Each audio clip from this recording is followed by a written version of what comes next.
Alrighty, what's up everybody? Peter Gilmore here on this late Wednesday night. Once again, back at you again with another video right here on the Peter Gilmore YouTube wrestling channel, youtube.com/Peter Gilmore. Thank you all for watching. And thank you all for watching. Make sure you like this video, hit that subscribe button down below, subscribe to all my other channels, which are down below in the description box. And as always, follow me on Facebook, follow me on Twitter, share this video all over the internet, and most importantly, tap that bell, turn on all my notifications so you never ever miss an upload. And hopefully YouTube can send out my videos to you, and you'll be the first one to watch them and know when they go up, so you never miss it. So if you do, you're gonna have to go to my channel and click on my videos and which one's the latest video. Or just type my name and look at my latest video, and that's it. Because YouTube's not sending out notifications to a lot of people, not on my channel, but other channels as well, which sucks. And that's what I gotta say about that. So,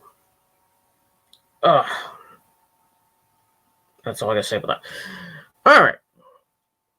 So subscribe, like the video, share this video all over the internet, tap that bell, turn on all my notifications so you never miss an upload, and that's pretty much it.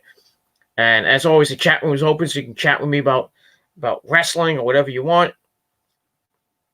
And that's all I gotta say about that. And we move on from there. All right, ladies and gentlemen, on this late Wednesday night, as always on Wednesday nights, it is time for your late night AEW Dynamite review for September the 9th, 2020 from Daly's Place in Jacksonville, Florida. All right, AEW tonight, pretty decent show. Not that bad of a show. It was the aftermath of All Out, which had a lot of things happening. We're gonna hear from Matt Hardy on the show. We had FTR with a tag team celebration, and in the main event, we are going to have Mr. Brody Lee, the TNT champion, leader of the Dark Order, taking on Dustin Rhodes of the Natural Nightmares, and we'll see what happens with that. And we have some other things going on. We had Kip Sabian introducing his best man, so we'll see who that is. I think if you saw who it was, you're having a good day, and that's all I gotta say about that. And we're gonna move on from there. So let's get into it. Let's not waste any time. And like I said, the chat room's open if you want to chat with me about AEW, about anything else. And that's all I gotta say about that. All right. We start off.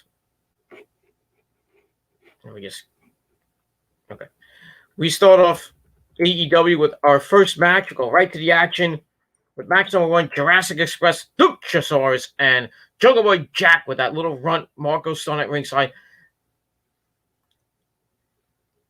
taking on Rey Fenix and Pentagon Zero, or Penta El Zero, whatever you want to call them.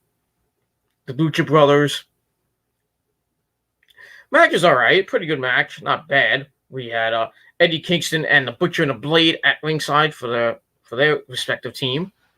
So we start off with Jungle Boy and Rey. And the Lucha Brothers were beating up Jungle Boy. Then they went back and forth. Then they had a stalemate. And then Rey Fenix tags into his brother Penta, who tosses Jungle, hops over, dropkick from Rey. Then Penta right hand with some right hands, and he hits Luchasaurus on the apron, knocking him off. Not off the apron, but knocking him to the stage. Rey drops Penta into a splash on Jungle Boy.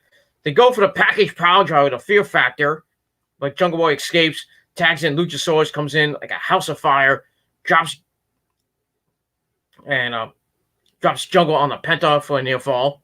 That's Rey is there to stop him. Then Jungle Boy hops on the back of Lucha and dives onto Pentagon Jr. Or Penta, whatever you want to call him. And that's that. Then they go to the outside. We see the Butcher and the Blade and Eddie Kingston kind of linger around. They might get involved. And then the Lucha Brothers have a little bit of a conversation, try to get on the same page. And then they get back in the ring. as Penta goes in, moves his glove, tosses that Luchasaurus. He's like, throws it at him. Lucha grabs him by the neck, goozles him, and then Penta with a big chop. Lucha hits one of his own, sending Penta to the ground. Then another one. Penta comes back with a kick, hits the ropes with a springboard crossbody. That's Luchasaurus, I should say. Luchasaurus tags in Jungle Boy, who flies off the top rope with a Hurricane Rana. Rey Fenix comes in. He gets Hurricane Rana for his troubles. And Jungle has Pentagon in another move at the same time. And then Jungle Boy hits a suicide dive on a Rey Fenix on the outside. Then he gets on the apron and hops to the rope. Penta shows him off the ropes into a super kick from Rey Fenix. He rolls Jungle Boy back in for a near fall. Pentagon then grabs Jungle Boy, chokes him up in the ropes. So they go to work on Jungle Boy. They go back and forth with some tags, just beating the crap out of him. But eventually, Jungle Boy dodges a clothesline, rolls, and tags in Luchasaurus, who comes in with a chop to Pentagon and one to Rey. Then a big pump kick to Pentagon, sends Rey into the rope, shoots him onto his shoulders, hits a really weird-looking Death Valley driver. Didn't look clean, but it is what it is. I'm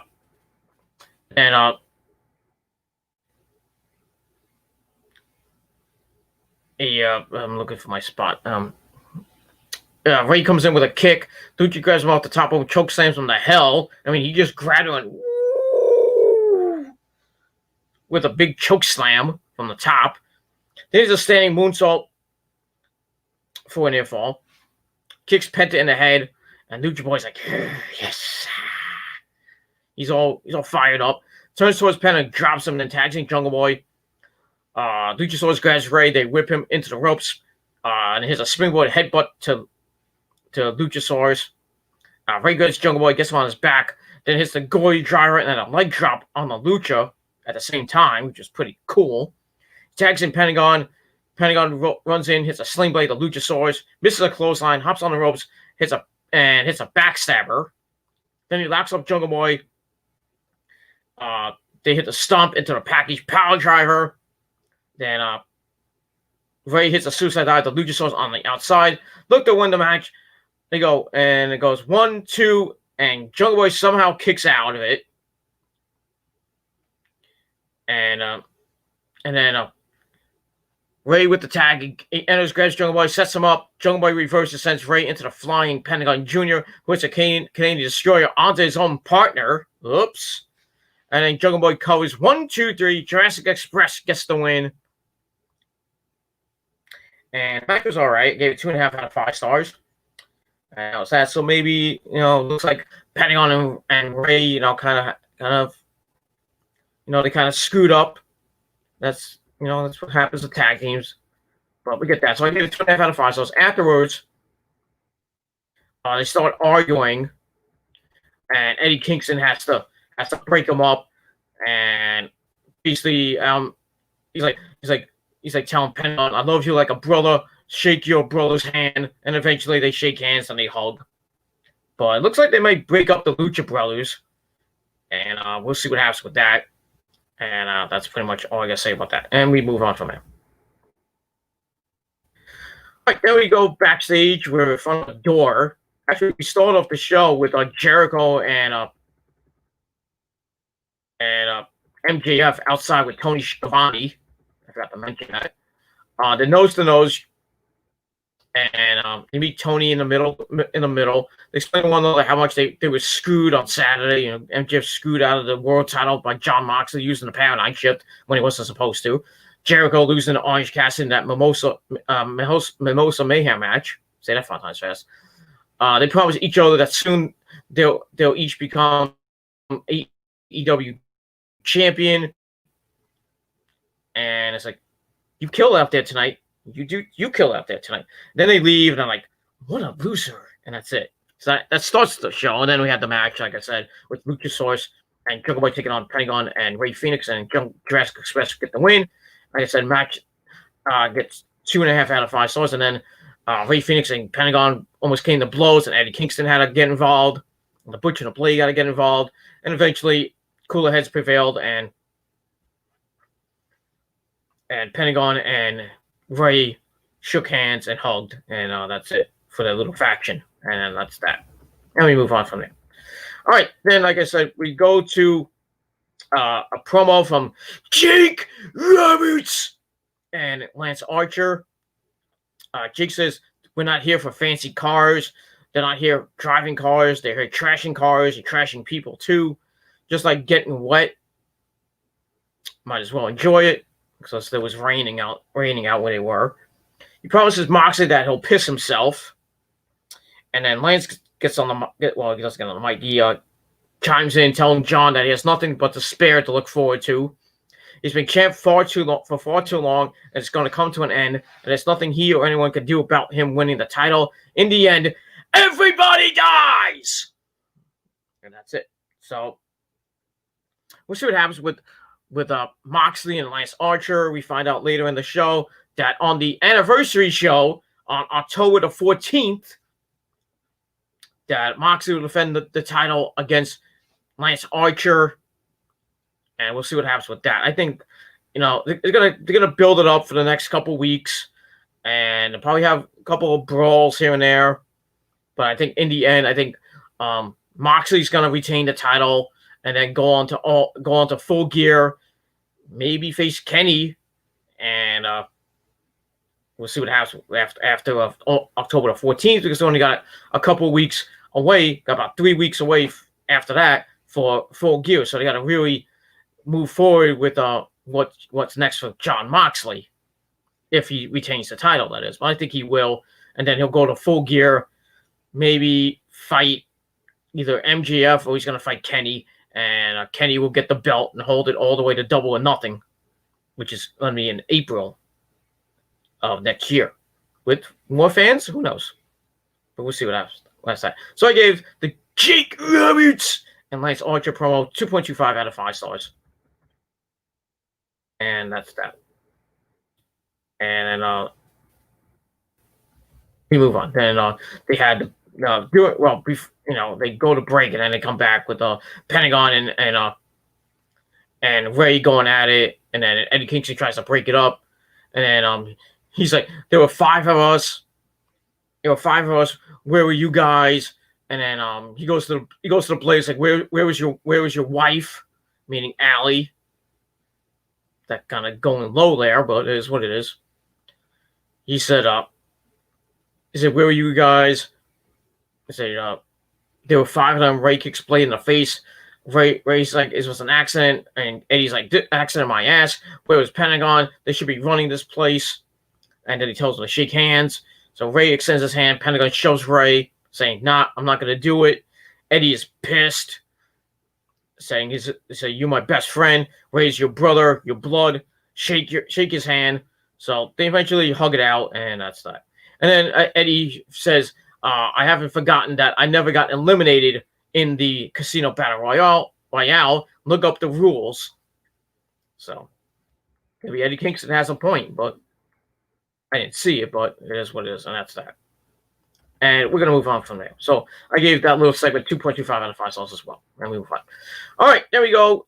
We go to break. We come back with good old broken Matt Hardy. Yes. Well, Matt Hardy. He makes his entrance to the crowd to give him a nice ovation. The couple hundred people that were there. He says Saturday he suffered a very scary fall. He knows he's frightened a lot of people. And over the last couple of days, the outpouring has been great, especially on Twitter and his Instagram and his YouTube page. I'm surprised he still has that. It's been mind-blowing.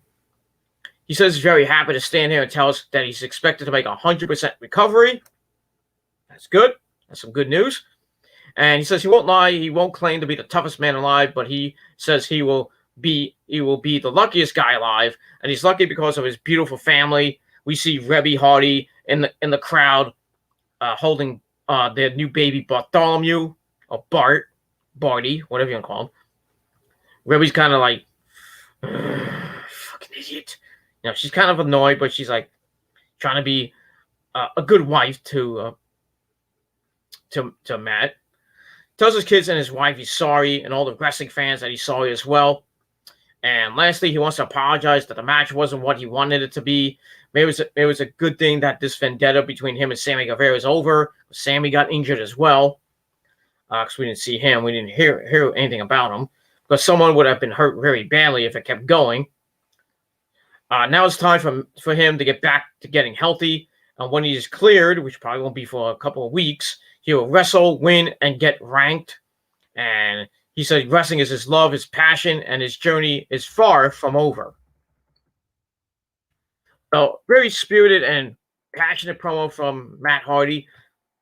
I felt bad for him. I actually tweeted him and I said, thank God you didn't die, and hope you get better. Blah blah blah. Because I'm a nice guy, and I don't want to see somebody like Matt Hardy, who I grew up on back in the '90s with the Hardy Boys, Team Extreme and Lita, the Edge and Christian, the Dudleys,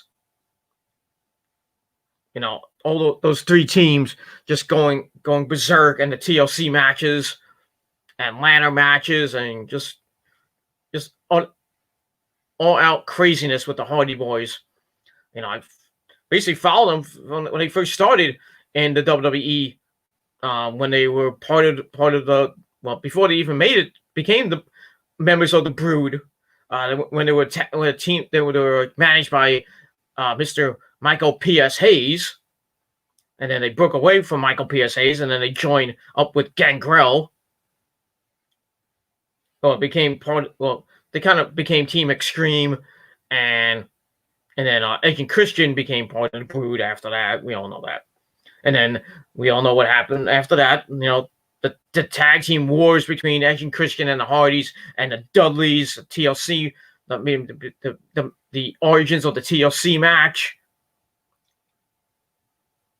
The ladder matches they had, just insane spots. WrestleMania and SummerSlam and other events they've had, just craziness. So, the Hardys had a good career. Especially with the TNA stuff. Even though Jeff Hardy had his demons in TNA with Victory Road 2011, one of the worst pay-per-views of TNA's history, not of all time, because we all know which one that one is. That is December to Dismember from WWE. That was probably one of the worst pay-per-views ever, and almost gave Extreme Rules almost gave it a run for its money, and that was horrible. But I digress. And we'll see what happens. So we'll see what happens with Matt Hardy in the next coming weeks. Hopefully he gets better each and every day. And Rebby doesn't have any hard feelings, but she does, because she's a maniac. But it is what it is, and that's that. All right, then we get to match number 2: Orange Cassidy taking on Angelico with Jack Evans at ringside. The match was alright, nothing great.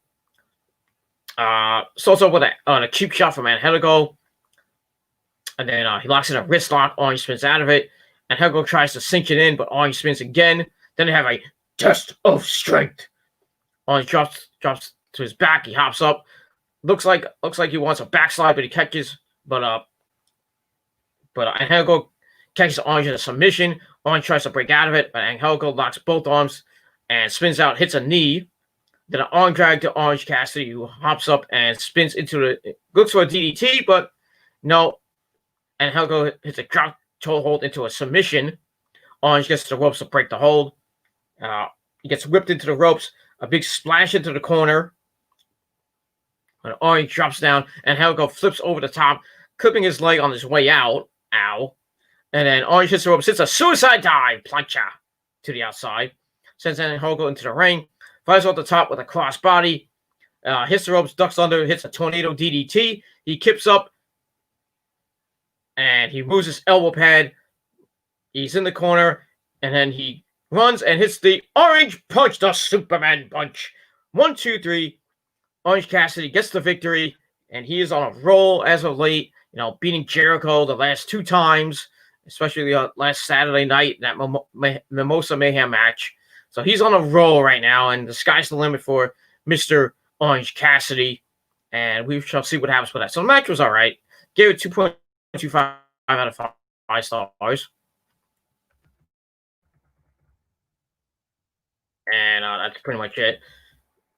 And then Jack Evans gets on the apron after the match and starts yelling at him. Orange tries to put his hands in his pants. And then we see Santana Ortiz come from behind, clocking him with a mad ball and a baton. And then out come Trent and Chucky T, the best friends, to send them out of the ring to save Orange Cassidy. Chucky T grabs the mic, calls out Santana Ortiz, saying, "This has got to end. We're gonna put you away." And says, "Next Dynamite, why don't you meet us in the parking lot?" So we're gonna have a parking lot brawl next week on the program between Santana Ortiz and Trent and Chucky T, the best friends. Trent says their apology, they can take their apology and shove it up their candy asses. And next week they're coming to hurt them and to make his mama proud, because he has to make his mama proud.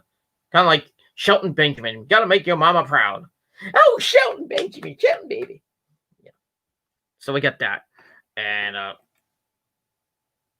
we move on from there. And that's pretty much all I got to say about that. Now we got some idiots in the chat. I think you know where they're going. Good old Steve C. I know who you are, Order66. Go fuck yourself. And this jerk off, right, is probably Steve C. as well. Why are you dumb enough to give out your real name? I never gave out my real name. I don't know what you're talking about. So my real name is Peter Gilmore. So eat a dick. And that's it. Goodbye. That's all I gotta say about that. Keep screenshotting my videos, you fucking prick. Because you're nothing to me. You and your little butt buddy Dave and Sean's Entertainment all can go suck a fat cock. Lick my balls, bitch. I'm telling you, come to Jersey and fight me. If you don't want, if you're not gonna man up, then shut the fuck up. That's all I gotta say about that. And we get that. All right. So next week we got Chucky T and Trent taking on Santana Ortiz at a parking lot brawl. And that's pretty much all I gotta say about that. All right, we go to break. We come back with Kip Sabian and his lovely soon-to-be wife Penelope Ford to go to the ring. We get Tony Baloney in the ring, Tony Schiavone, Tony Schiavone, to make the announcement. But Kip kicks him out, says, "Get out of here, Timmy! Timmy! So he tells Schiavone to get out of the ring. So Tony slowly gets out of the ring, the fat fuck that he is. And Kip says he's been inundated with people asking him to be his best man on his Twitch channel, which you can subscribe to now. And not that I would want to subscribe to his Twitch channel, but subscribe to his Twitch channel. And he's been, people have been asking him if they could be his best man, blah blah blah. So he's like, "Who's his best man?" So out, he's like, "Here's my best man," and out comes this big fat fuck. Looks like Wrestling Otaku, but I digress. Bigger than him too, but it is what it is. So this fat fuck comes out. Kip calls him Puff and says, "No, you're not the best man. Get the fuck out of here. But thanks for subscribing to my Twitch channel, but you're not my best man." So he tries again, and out comes Brian Pillman Jr., the man who has the greatest mullet in wrestling. So he comes out. He gets a little bit of an ovation. And Kip is kind of confused. Pillman says, "I got your text." Kip says, No. When I said you're the best, man, that's what I meant. So he's like, "Leave me alone. Get out of here. You've been bothering with texts and calls. We're not even friends." So he kicks him out, and he says something, I don't know what he says, something that kind of irked Brian Pillman a little bit. But we'll get that. Then he's like, "Okay, we're gonna try this a third time. Third time's a charm, as always." So he says, "All right, here he comes, the best man," and out comes Alexander Rusev. Rusev smash not a pussy. Yeah. Oh, sorry, not Rusev. I can't call him Rusev no more. out comes, well, Miroslav, the man from Bulgaria, or Miro, whatever you want to call him, the man who has his own Twitch channel. He's the king of Twitch. Supposedly, that's what he says. But we all know the king of Twitch is Adam Cole, baby. That's all I got to say about that. So Miro gets on the mic, says 10 years in the same house under the same glass ceiling with imaginary brass rings. Well, you can take your brass rings and shove it straight up your candy ass, Vince McMahon. So he says his name is Miro, and Elite recognizes Elite, recognizes the best. He says he loves Kip, not like that. And, of course, he's going to be the best man. He is the best man. He is the best gamer on Twitch, next to Adam Cole. And he's like, my name is Miro, and I am all elite. And then Jerry's like, impactful. You thought we was going to go to Impact, did you? Nah. So, Miro is, well, the guy formerly known as Rusev is in All Elite. I think he'll be treated pretty well with Cody at the helm and Tony Khan. We'll see what happens with him. I think they'll thrust him right to the TNT Championship, maybe the sniff at a world title shot. But I think he'll do pretty well in AEW. Now he's going to be, I guess, Kip Sabian's like best man or his bodyguard type of thing. So we'll get that for a little while. That should be pretty nice. So maybe we'll see Miro later on, and that's pretty much all I got to say about that. So, and that's all I got to say about that. So we'll see what happens with Miro next week. Maybe he'll be on the show next week. I don't know. Well, in the weeks to come, we'll see. So I gave all that 3 out of 5 stars. And Miro Rusev is in All Elite Wrestling, and we'll see what happens with him. Should be good. And that's all I got to say about that. All right, here we go to a sit-down interview with Tony Baloney and Hangman Adam Page from earlier in the day. So Adam Page has his good old trusty glass of Jack. Good choice. And he offers Tony a drink. And Tony's like, I don't drink. Fucker. You suck, Tony Schiavone. Fuck you. And it was me. I was like, yeah, I'll take some Jack. Fuck that. Let's drink to it. Toast to this. I'm not drunk, Sean. I'm not drunk, Tony. I'm fine. No, so that's what I would have done. I would have took the drink. Come on now. So Tony asks how he's feeling. Adam Page says his ribs are kind of bruised up. So Tony's like, don't give me that bullshit excuse. Tell me how you're really feeling. So I want the truth. You can't handle the truth. So Adam Page, he sighs. And he says, all out, they had fans, but not many. They were pretty far away. And you can see the look. You can see the looks on their face because they were in 117-degree heat. I mean, it felt like 117 down there in the ring. I don't know how the wrestlers could even move. They were sweating up a storm, especially that match. He says he couldn't hear. He could have heard the fans, but for 30 minutes, they didn't make a sound, which basically they didn't. Because I think the crowd the whole night was kind of like fell asleep because of the heat, I guess. He says they felt it was inevitable that him and Kenny were going to fall apart and lose the belts, but it didn't have to happen that way. FDR shouldn't have been in the match in the first place, and that's his fault.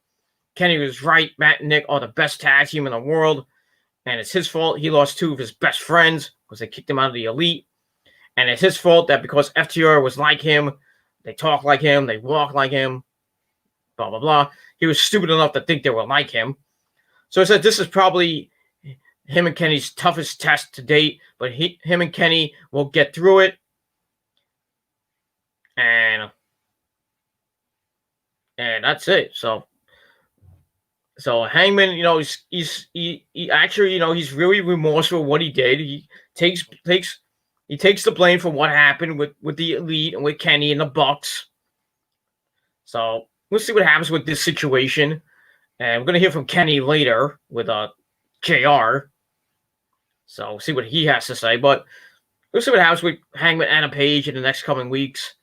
And like I said on my NXT review last night, that I think they're gonna team up one more time.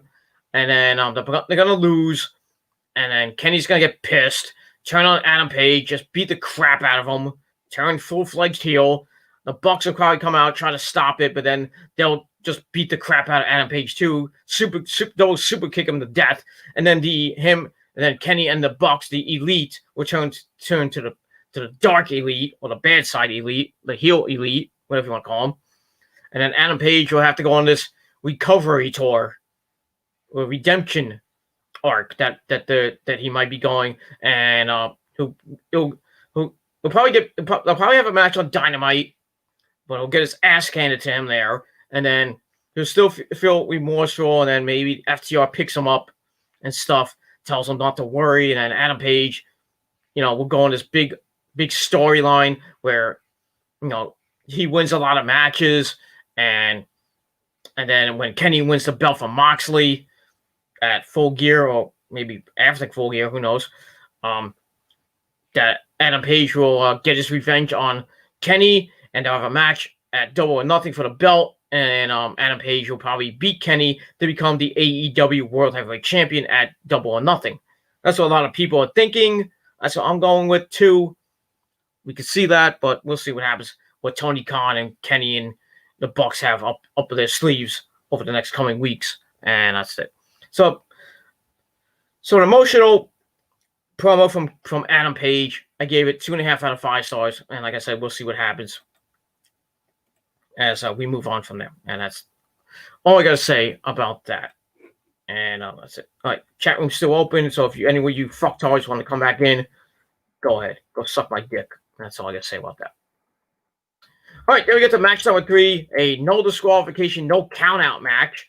We got the Inner Circle of Chris Jericho, the Demo God, the Champion, and Jake Hager, Jack Swagger, we the people. We can't say that anymore, but they're taking on the bad boy, Joey Janela, and his little buddy, Sonny Kiss. Match was all right. Nothing to write home about.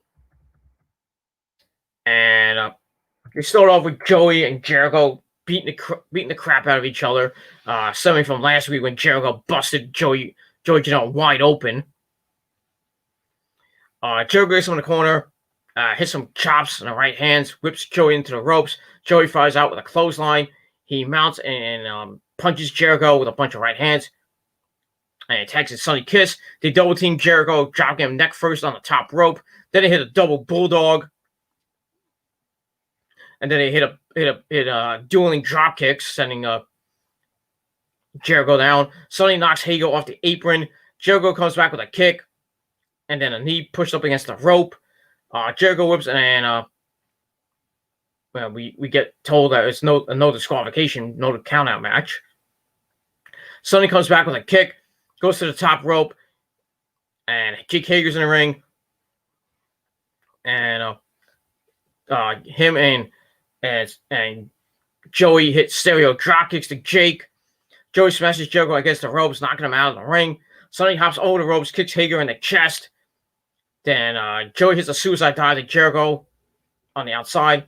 He grabs a chair, sends Jericho into the corner, and then he runs with poetry in motion using the chair. But Jericho catches Joey and drops him on the chair. Ow. As we go to picture-in-picture. And Jake Hager come in. They start beating up on Joey Janela. And they go to the outside and they set up a table. Joey's able to prevent a powerbomb through the table and send Hager into the ring post. He climbs in the ring. Hager follows. Joey drags Hager to the corner, attacking Jericho. Hager attacks Jericho. Jericho hits the ropes, kicks Joey in the chest. Joey with a drop toe hold to Jericho, sending him into the chair in the corner. Ow. He tags in Sonny Kiss. Hager comes in. Sonny hits a drop kick and an insecurity and a kick out of the corner. Hager drops Sonny down. Sonny does a split. No penis. And rolls up Hager for a near fall. Then hits a super kick to the face for a near fall as Jericho stops the pin. Jericho then grabs a trash can. Sonny kicks him in the midsection. Hager runs over Sonny from behind. And he grabs Sonny, then places a trash can over him. As Sonny's holding it, it's like, ooh, I'm going to be put in the trash can. Sonny holds the can up in the air, and Hager hits the Vader bomb and the Hager bomb onto the trash can. Joey sends Hager over the top rope to the outside, and Joey sees Jericho next to the tube, and Jericho sends Joey into the lights on the stage. Jericho with a catapult, Hager catches him, drops Joey onto the table set up by the stage. Then Sonny comes at them with a crossbody to both of them. Then a clothesline to Jake Hager. Sonny grabs Jericho, drags him across the second rope in the corner.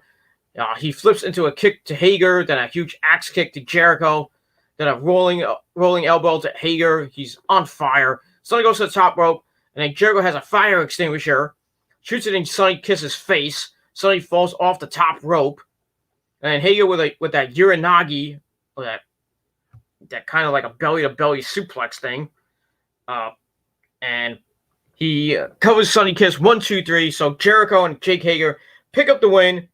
Match is all right. Give it 2.25 out of 5 stars. Not bad. Not a bad match. Not a nice, almost 10-minute match. That's fine. So they get the win. Afterwards, Jericho gets the mic.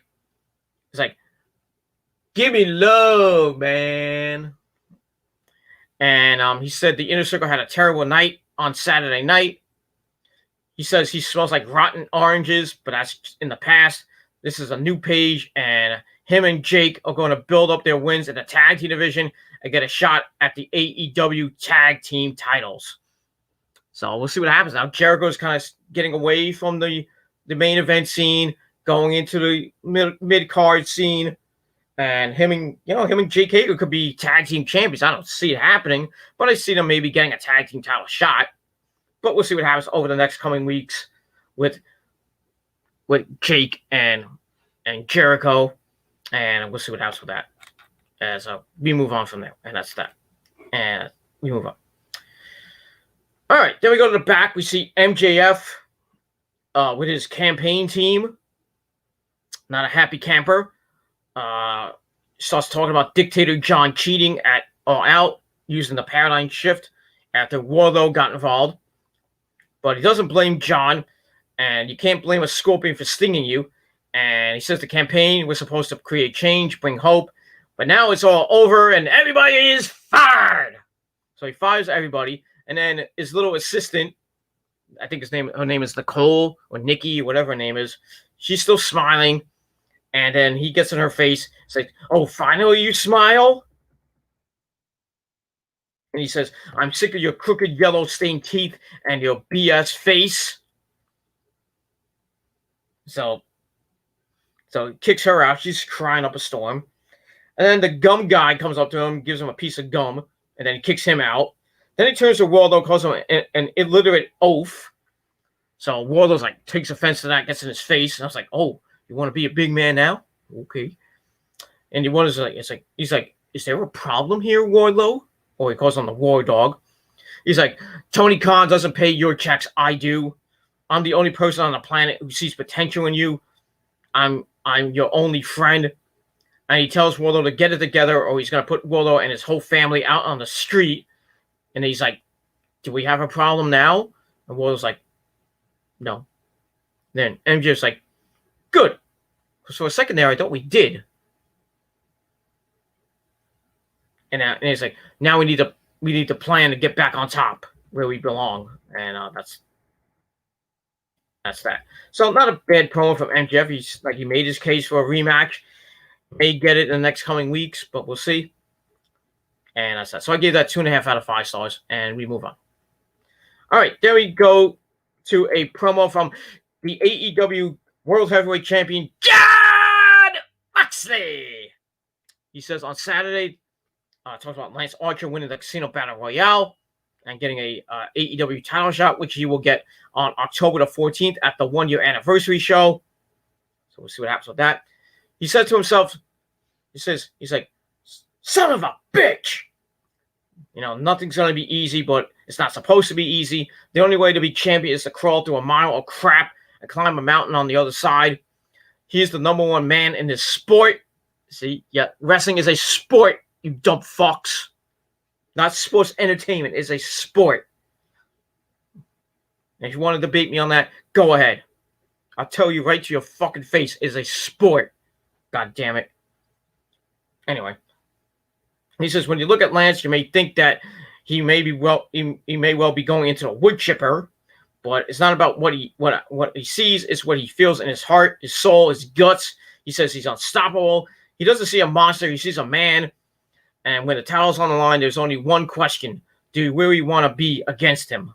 So we'll see what happens with that and comes over the next coming weeks with Moxley and Lance Archer and Jake Roberts. So we'll see what happens with that as we lead into their title match on the 1 year anniversary show on October the 14th, which is a couple weeks away. Not too long away. About 4 or 5 weeks away. So we'll see what happens over the next coming weeks, and that's that. So a special show on October the 14th, their 1 year anniversary show. And that's that. And we move on. All right.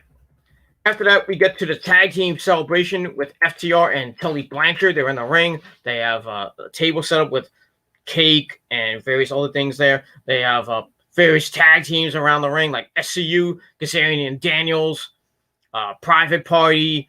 Who else was there? Jurassic Express was there with Marco Stunt. I think they had Serpentigo and Dr. whatever his name is, that other guy with the creepy thing on his head that we haven't seen only see on Dark. But most of the tag teams, not a lot of tag teams. We saw Billy and Bart Gunn, not Billy and Bart Gunn, botch. Billy and his son, the Gun Club. We see them at ringside, and that's basically it. So Tully brings up Jon Moxley, saying if he's the greatest world champ, then FTR are the greatest tag team champions in the world. And he wants us to review what happened on Saturday night. He says the heat temperature was 117 degrees in the ring. Damn. They battled for 30 minutes, and Page and Omega fought hard to keep their titles. But at the end of the night, at the 31st minute, it was Dax and Cash with the pin to become the new champs. And they want to look around the ring where a bunch of wrestlers are. Like I said, they point to SCU. They say it was a dream. Well, Dax says it was a dream for them to step in the ring with them. They grew up watching them. And imagine if they were still in their prime. Damn. Sad. And who knows who would have won. Then they look at Private Party and go, anyway. And they got nothing to say to Private Party. So basically not giving two fucks about Private Party or SCU. And then Dax says they represent the deepest and best tag team division in the world, which is true. They're leaders now. They are the top guys. And speaking of top guys, look at Billy Gunn. He's a legend, but don't think that just because he's in some second-rate Hall of Fame, they can just jump the line. It's not going to happen. And then they mentioned next week, Jurassic Express, they have a chance to face the best tag team on the planet. But don't get it twisted. It's not for the belts. If they want a shot, they have to win. Then maybe they'll get a shot. Maybe. But don't think they will ever let some comedy gimmick, a cosplay Tarzan, and a dumbass dinosaur run the division. So that pisses off Luchasaurus. He hops on the apron. Marco Stunt gets on the apron because, he has to get his shit in as well. And FTR grab a beer from their styrofoam cooler. And it's like, let's have a toast to FTR. And then Cash tosses some stuff into Luchasaurus. Jungle Boy's on the top rope. FTR roll to the outside where Bart Gunn and his son try to walk over to them. So they're kind of surrounded. They regroup and check on the hand of Cash. And Marco Stunt and Jungle Boy grab the ice chest from the table and dump it on the Cash and Dax so they get an ice bath. And that's basically it as FTR make their way to the back while everyone has a little bit of cake. Where's my piece? I mean, come on now. I've been one of your biggest supporters for over the last almost 1 year. I mean, I don't get a piece of cake. I don't get a fucking drink of Jack, even though I have a whole ton of Jack at home. I have Jack and Pepsi. I just bought a Coke, so I'm not going to have Jack and Coke. One of my favorite drinks in the whole wide world.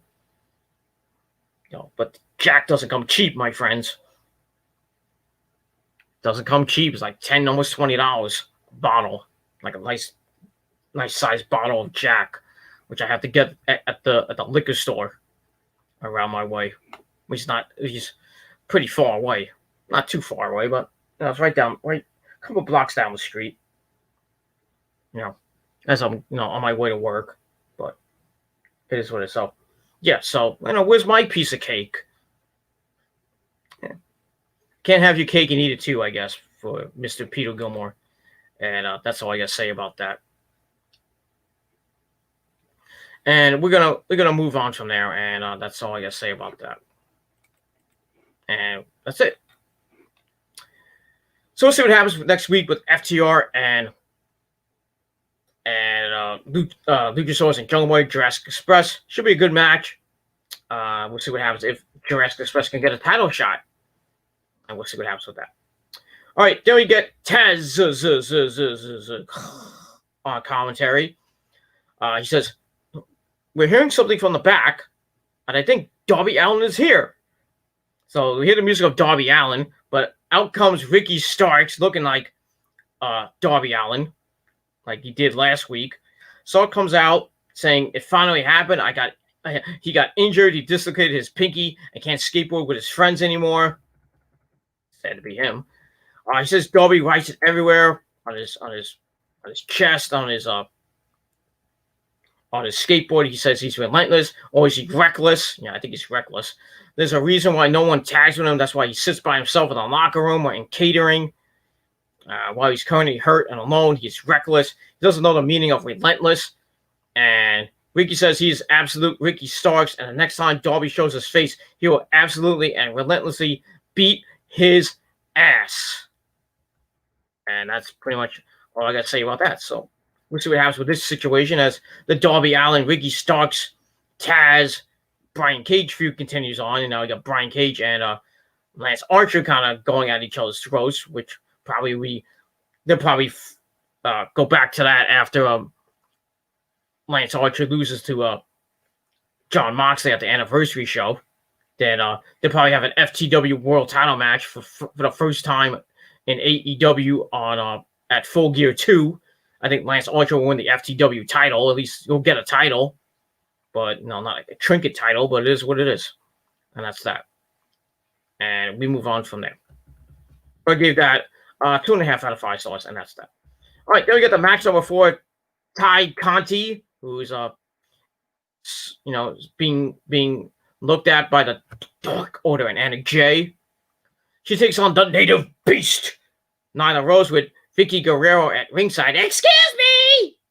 So she's there. And match was basically almost a squash match. But Ty got in a little bit of offense. So it's also with Nyla sending Ty into the corner. She has some shoulders, sends her across the ring. Ty comes back with a kick, then another one. Attacks from behind and rolls up Nyla. And Nyla goes for a kick. It gets caught. Ty brings the leg down, knocks in a leg bar. Nyla stands out of it, grabs the face, then boots her down a couple of times. Then she has a big splash and drags Ty to the apron and sends her to the outside. And then she distracts the referee, so Vicky chokes Ty up for no apparent reason, because she has to get involved, because she's the Vicious Sister. I don't know where they got that from, but it is what it is. Like the Twisted Sisters,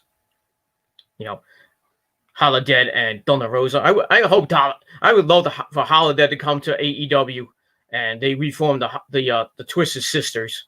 That would be awesome. Then you could have a nice, good old-fashioned women's tag team division. You got Ivelisse and Diamante. You can bring the Holodead and Thunder Rosa as a tag team. You can have Annie Jay and Ty Conti, and then you really got the three women tag team division. And maybe you bring in women's tag team belts, which I really don't want to see, but it is what it is, and that's that. Anyway, so we'll see what happens with that. So Vicky Guerrero chokes her out outside. Nyla sends Ty into the barricade. She lifts her and puts her on her shoulders, but Ty drops and sends Nyla into the barricade and then into the ring post. Ow. She hits a running knee to face, sends Nyla into the ring, heads to the second rope, dives off with a crossbody, hits it for a near fall. So Ty's getting a little bit of offense in for somebody beating up a big woman like Nyla. And yes, she is a woman. So all you fuckers out there, who say she's a man, fuck you. That's all I gotta say about that. She goes for the cover. Nyla's too close to the ropes. Ty waits for Nyla to stand. She rushes over, arm drags. Nyla flips, holds the arm, misses a kick, but not the second one. There's just another kick to her chest. Nyla catches the fourth kick, pulls Ty in, and hits a short arm clothesline. Then Nyla with a kick to the back. She pulls the arm from behind. Nyla bites Ty's fingers. Yeah. And then she covers for a near fall. And then she whips Ty into the corner. Ty hops up with a sunset flip, but Nyla grabs her head, lifts her up, slams her down with the beast bomb, with a power bomb. She goozes her Ty with an arm bar. Nyla reverses it into the beast bomb. 1, 2, 3. She gets the victory, and that's that. So the match was all right. I gave it 2 out of 5 stars. Typical women's match. I like Hikaru Shida and Thunder Rosa from Saturday Night, which was freaking epic. And that's that. So we get that. And afterwards, Vicky gets on the mic and she says, "Excuse me!" And she says the Vicious Vixens, not the Vicious Sisters, the Vicious Vixens are here to make a statement and they are not going anywhere. So she's like, "Excuse me!"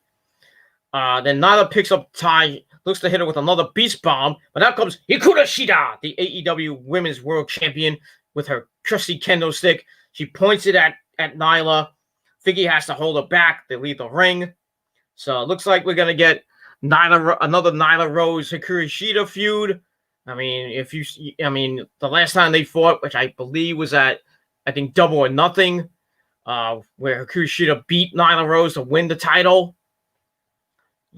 Looks like they're gonna renew their little feud because Nyla is the number 1 contender, and we'll see what happens with that. I think Nyla might get the belt back for the second time, and we'll see what happens with that. So, Holy Shida, hashtag Holy Shida, might be in a little bit of trouble coming soon, and that's all I gotta say about that. Can we move on? I miss Rio.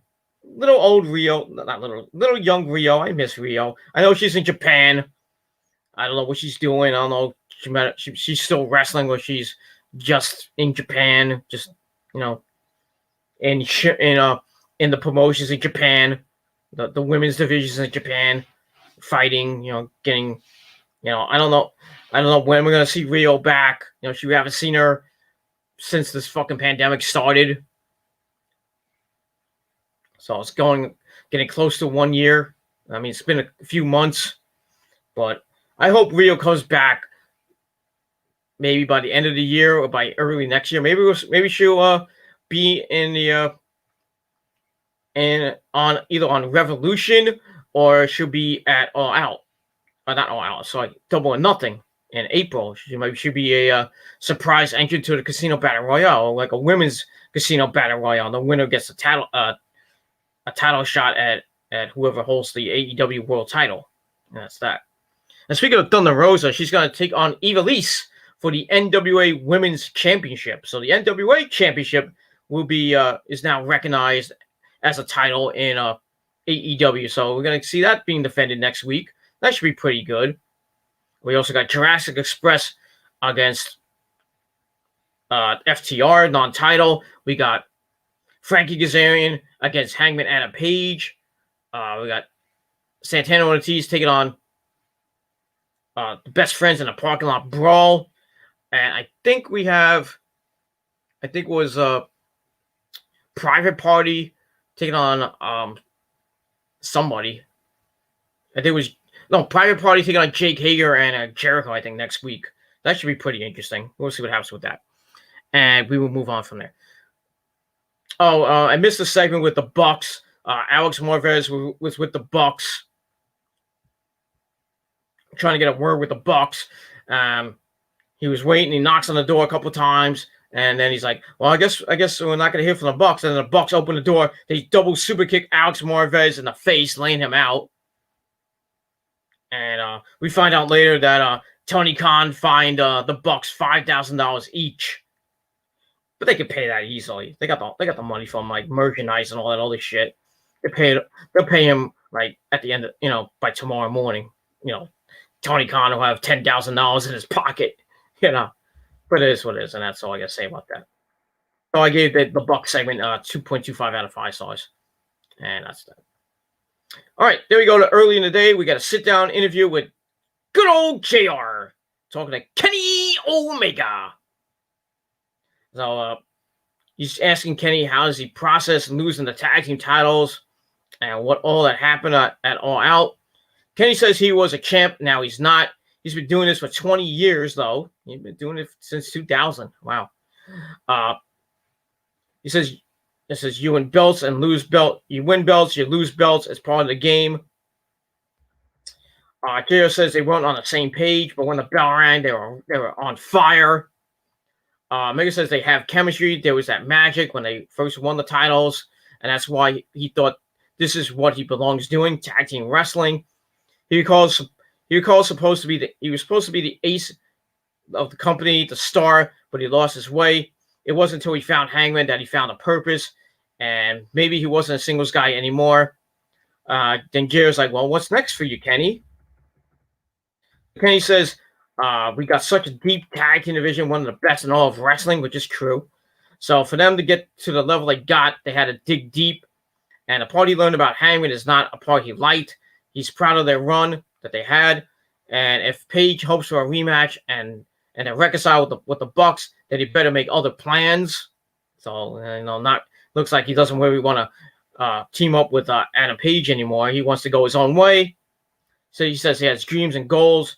He gave a year of his life to Hangman, and it's time for him to go back to singles action. And possibly, like I said, he's going to turn heel, get the belt by Full Gear 2 in November, and go on a pretty decent run with the belt. Maybe defend it at Revolution against somebody. Then at Double or Nothing, he's going to face off against Adam Page, and Adam Page is going to beat him in his little redemption arc, storyline, whatever you want to call it. Adam Page will be the champ, and then Adam Page will probably lose it to MJF, I think. Because I think MJF will get the belt by next year. I wish he had it now, but it is what it is. And that's all I got to say about that.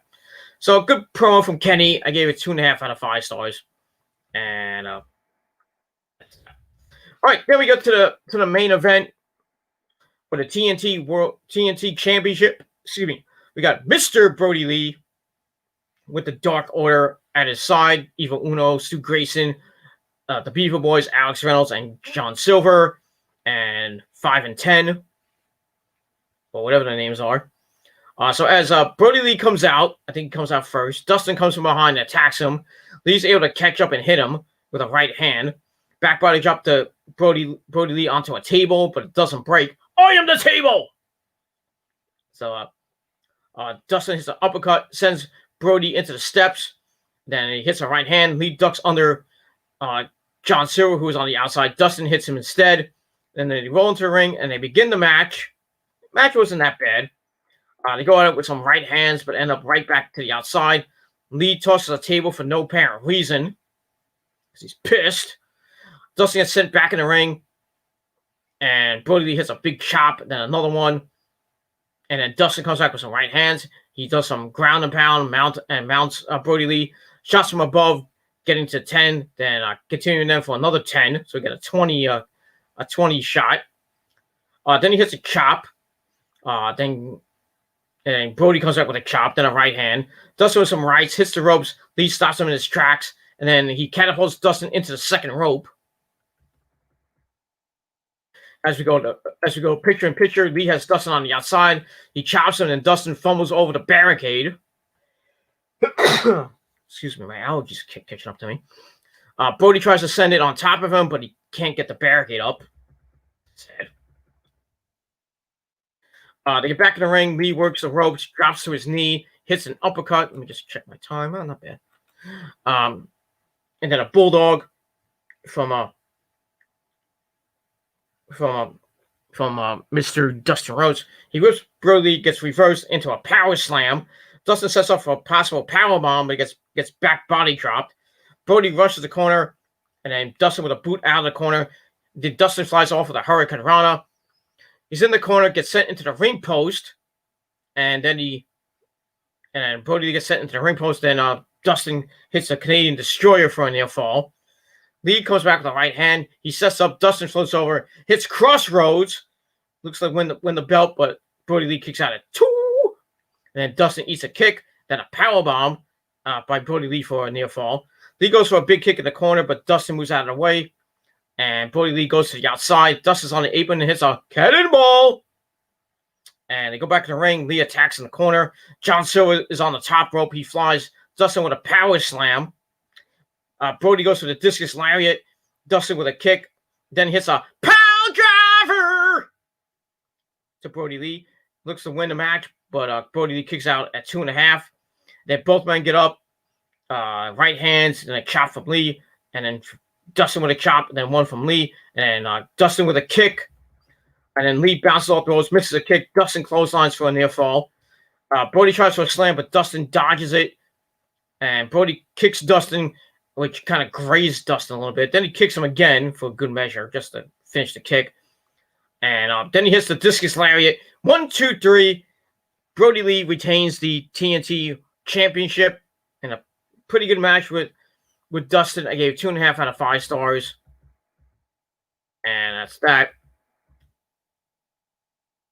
Wasn't a bad match. 2.5 out of 5 stars. Afterwards, the Dark Order come out. And QT Marshall was at ringside. Gets put on the shoulders of the Dark Order. Then they drop him next to Dustin. And Colt Cabana, who was out with the Dark Order. Brody Lee shows him a few times. And then Evil Uno walks Colt to the back. So it looks like Colt Cabana might be leaving the Dark Order pretty soon. We'll see. Then the Dark Order hold Dustin up. Lee kicks him in the nuts. And then Brody Lee goes to the camera, and he has a message for Cody. He says to come home. So we'll see if Cody comes home or comes back. I think he's going to come back probably by the anniversary show, but we'll see what happens. If he doesn't come home by the anniversary show, I would definitely guess at Full Gear. Well, I think they're gonna they might have the rematch, or like I said, it might be on the anniversary show. But we'll see what happens with that, and we will move on from there. So, like I said, match I gave 2.5 out of 5 stars. Aftermath 2.5 out of 5 stars as well, and that ends AEW Dynamite for a Wednesday night, and that pretty much is it for that. And we will move on from there. All right, so that is it for my video. Thank you all for watching. Thank you to the trolls who came in, acted like complete fucktards. Bye. And that's all I got to say about that. You're not going to take me down. I will rise like the phoenix, and I will put you down like the dogs you are. And that's all I got to say about that. So, thank you all for watching. Once again, I gave AEW was a pretty decent show, so I gave it a solid 7 out of 10 stars. I don't know. Let me see if the let me quickly before I end the shop see what the NXT rating was. If it was out, I'm not sure. Whoops. Give me 1 second to see if.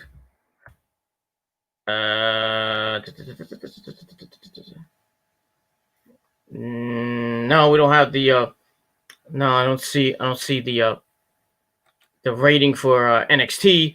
So it'll probably be out maybe tomorrow with AEW's rating, most likely tomorrow as well. So maybe tomorrow we'll get the ratings, and maybe I'll do a video on my phone talking about the ratings for if it's a good rating for AEW or it's a good rating for NXT. We'll see what happens with the ratings this week. Should be pretty interesting, and then that's pretty much all I got to say about that. And that's it. So 7 out of 10 stars for Dynamite, and we'll see what happens next Thursday night on the program. As next week it will be preempted by those fucking bastards in basketball, because they have to do the East and West finals, which are just about to start. The Celtics are going to face the Heat in the East finals. I think the West is going to be the Lakers and I think Houston. I'm not sure. I haven't been following the West Finals. I really don't care. But as long as the Celtics win, I'll be happy. That's all I'm gonna say about that. And they beat LeBron James. That's because I think it's gonna be Celtics, Lakers. Once again, the storied history with the Lakers and the Celtics.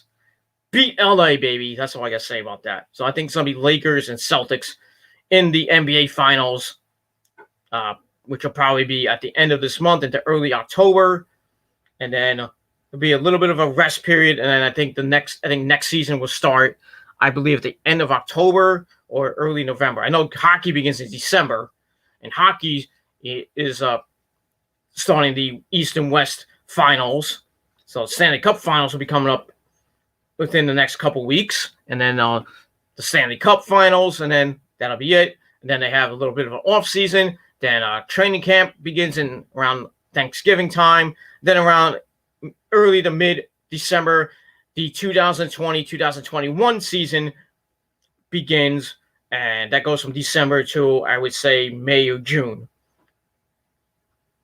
Because I think they're gonna have a shortened season. I'm not gonna have an 82-game season, but we'll see what happens. I don't know what's gonna happen next season with the NHL, if they're gonna play all their games in like they did they did with the playoffs. They're gonna have it in Las Vegas, and they're gonna have their it's gonna be in Toronto, or they may open up the arenas, but not with fans, or maybe limited number of fans, and we'll actually get a regular hockey season next come December and early January. But we'll see what happens with that. And same thing with basketball as well. And that's it. So that's it. Thank you for watching my video. If you didn't like it, well, fuck you. Go suck my fucking cock. And because you're not going to take me down. Go suck my dick, and that's all I got to say about that. Anyway, thank you for watching. 7 out of 10 stars for AEW Dynamite tonight. And that's all I got to say about that. Good stuff. And next week we'll have a pretty good card on Thursday night. NXT has a pretty good show next week on their regular time slot of Wednesday night. So next week you get your NXT review on Wednesday night, and then Thursday night Dynamite, and then Friday SmackDown. So got a long week, lots of videos coming over the next few weeks. Got Classic Champions coming pretty soon, another 2 weeks. So I'll be doing my predictions on episode 179 of the Gilmore Chronicles coming up in a couple weeks, so check that out. And Raw, SmackDown, AEW, NXT reviews as always. Maybe some news here and there if I have the time. If not, I'll be doing it on my trusty old phone. And that's it. All right, everybody, thank you for watching. I'll be back. If anything happens tomorrow, if we get the ratings tomorrow, I'll do a video for my phone talking about the ratings. Get you caught up with that. Give you my thoughts about that. And some other things that may happen tomorrow. Well, I'll see. Maybe if there's something that intrigues me, I'll do a video about it. And if not, maybe I'll just take the day off. And then Friday night, SmackDown. I'm hoping to get the video up late Friday night. I'm not going to be home till about, I say, 12:15, 12:30. So I probably won't get the video up till about 1:30. And then I got to go right to bed because I got a early day on Saturday, my usual Saturday shift, which is going to be a long shift. Probably be out by 9:30, 10 o'clock, maybe 10:30. I don't know. And then I'll probably have to work Sunday, which sucks because I'm probably going to miss the Niners game. And I'll catch probably the Jet game, but I'll probably miss the Niners game, so I have to look on my phone because I got the 49ers app. So we got that. And if you haven't seen my NFL preview, check out my TGC 178 on the TGC Reborn channel. Link to the channel down below in the description box. Check out the latest edition of the Gilmore Chronicles, my NFL preview for this year. And we'll, give it a like, give it a thumbs up, leave your comments with your predictions for the NFL season. And that's all I got to say about that. So that is it. Thank you all for watching. Like I said, I might be back tomorrow. If not, I'll be back maybe late Friday night or late Saturday night with my SmackDown review. Finishing off another week of good old-fashioned wrestling. And then We got the weekend coming pretty soon. We got September 11th, the 19th anniversary of 9/11 coming up this Friday. So that's pretty much that's gonna be it on Friday. So it's gonna be an emotional day on Friday. I gotta work Friday night, which sucks. I'd rather have the day off, but you know, it is what it is. But I gotta make the money you wish you had. It's gonna be an interesting night with me and my supervisor by ourselves. Maybe with a I don't know if we're gonna have a security guard or not. Sometimes we do, sometimes we don't, and sometimes when we don't, it gets really interesting. So we gotta be on our toes. And then I think our regular security guard comes in Saturday, Sunday, and I think Monday. So, but we'll see what happens with that. So we move on. That's that. So thank you everybody for watching. I'm Peter Gilmore signing off. Peace out. Rock on. If you're not down with that, kiss my ass and go fuck yourselves. And fuck you, man. Because you're all jealous fucking pussies. That's all it is. That's all you are. Jealous fucking pussies. That's all I gotta say about that. So thank you all for watching. I'm Peter Gilmore signing off. Peace, bitches.